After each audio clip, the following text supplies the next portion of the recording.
Қайырлы күн баршаңызға. Бүгінгі біздің өтетін тақырыбымыз prepositions of direction.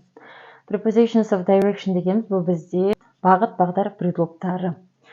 Біріншісі бізде down. Down дегеніміз бұл бізде төмен деген сөз. Төмен жақ деген сөз емес, төмен қарай жүру, төмен қарай көтерілу емес, төмен қарай жүру, иә. Сондай бір действие болады ғой, соны down дейміз. Біріншісі, мысалы қараңыздар, сіздер төмен түсіп бара жатсаңыздар бір жерден, онда сол down болады. Екіншісі бізде up. Up дегеніміз жоғары қарай жүру. Бір іс-әрекет болады, жоғары қарай жүгіру немесе, сол кезде біз up деген сөзді қолданамыз. Жоғары қарай деген сөз. Throw дегеніміз бұл бізде throw дегеніміз через деген сөз. Мысалы қараңыздар, бір здание или бірдеңе тұр, соны бүйтіп кесіп өтеміз ғой, через, арқылы деген сөз. Через, арқылы деген сөз.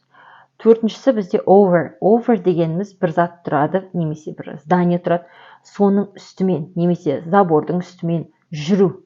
Забордың үстінде деген сөз емес, бұл үстімен жүру. Действие болу керек, обязательно бағыт, потому что бұл тақырып. Past. Past дегеніміз бұл бізде мимо дейді ғой, қазақша қалай десек болады, қазақша мимо өту үшін. Бірдеңенің қасынан мимо өтіп кетсеңіз, сол past болады. Мимо дегеніміз қазақшасын айтамын, шын айтамын. Мимо деп аударсаңыздар, сол бізде past болады. Away from дегеніміз ол бізде бірдеңеден. Ішінен шықпайсыз, бір здание тұрады, сол зданиядан былай қарай жүретін болсаңыз, зданиядан былай қарай, онда сол away from, бірдеңеден деген сөз.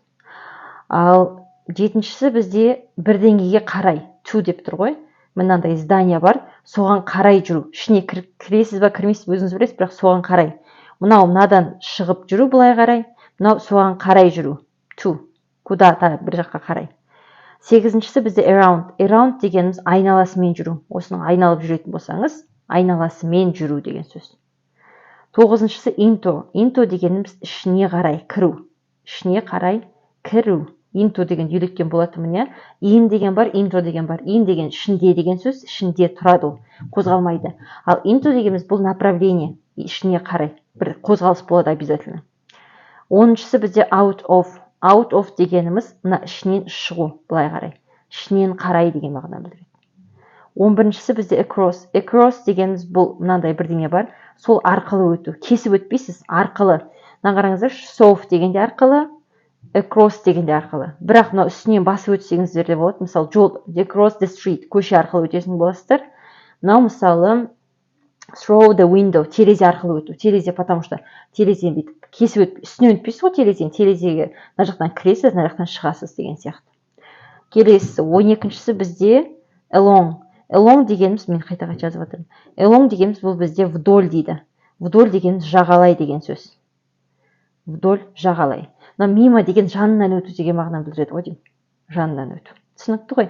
Тағы да бір түсіндіріп өтейін. Down төмен қарай, up жоғары қарай, so через арқылы, over деген үстімен деген сөз, past деген жанымен, мимо, away from деген бірдеңеден қарай шығу, бірдеңеге қарай, мысалы to, I go to work дейді ғой, мысалы, иә.